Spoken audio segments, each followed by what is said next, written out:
على ارقام الفانيلات. ادي اول هجمه للمنتخب المصري، واوفر بعرض الملعب، ومين يقابل وتصليحها على طول. يلا يا دودي، انما قاطع الباك اليمين ملاتا، توصل تاني لعبد الشافي، ودي حلوه اول مشاركه من دودي الجباس، انما جنب القايم اليمين زي ام صلال.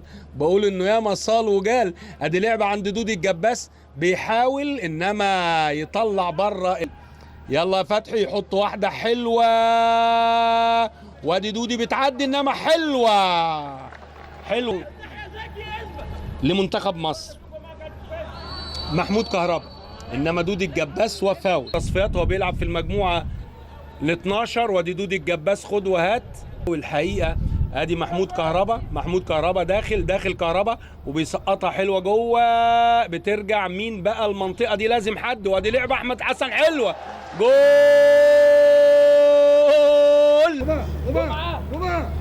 احمد فتحي، دودي الجباس فاول على دودي فتحي.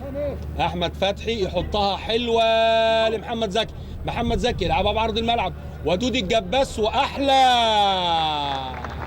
وبره الملعب اوت. عايز يعدي وعدى، ولعبها بيمينه، انما يطلع على طول دفاع ملاوي. برافو لمبيكاني. محمود كهربا لدودو الجباس عملها لنفسه، يقدر ينطلق ويعدي، انما بياخد فاول، انما فاول فيه ذكاء. عجبني والله دودي الجباس، حط رجله كويس ووقع كده، انما بخفه ورشاقه. ادي اللعبه فعلا الراجل ما لمسوش، انما بقى الحاجات دي، الخبرات دي مطلوبه، وغالبا الحكم. والتانيه ويحطها حلوه لدودي، انما مقطوعه في السكه. ترجع تاني لدودي الجباس، وحلوه. يا ولد يا دودو يا جباس، يا ولد يا لعيب. لا لعيب كويس ومشاكس، وبيعجبني انا المهاجم اللي يعني كده بيبقى عنده قلب وجريء وبيتحرك وبيناضل وبيكافح في كل كوره، لازم ربنا هيكرمه. جايب جول رائع وجميل، يا ريت تشوفوه تاني. ادي اللعبه، بص التوقيفه وبص اللعبه واللفه. لعيب يا ولد، لعيب.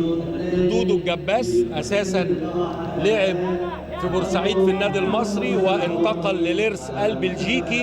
عبد الشافي الناحيه الثانيه، ودي لعبه عند دودو تاني، دودو انما قاطع من قدامه، وادي الاوفر جوه المنطقه، مقطوعه تاني. دودو الجباس قاطع. ادي لعبه على طول لكهربا، ترجع تاني على طول، وادي شوطه بترد تاني لدودو. يا سلام لو وقفت يا ولد. هيطلع دودو الجباس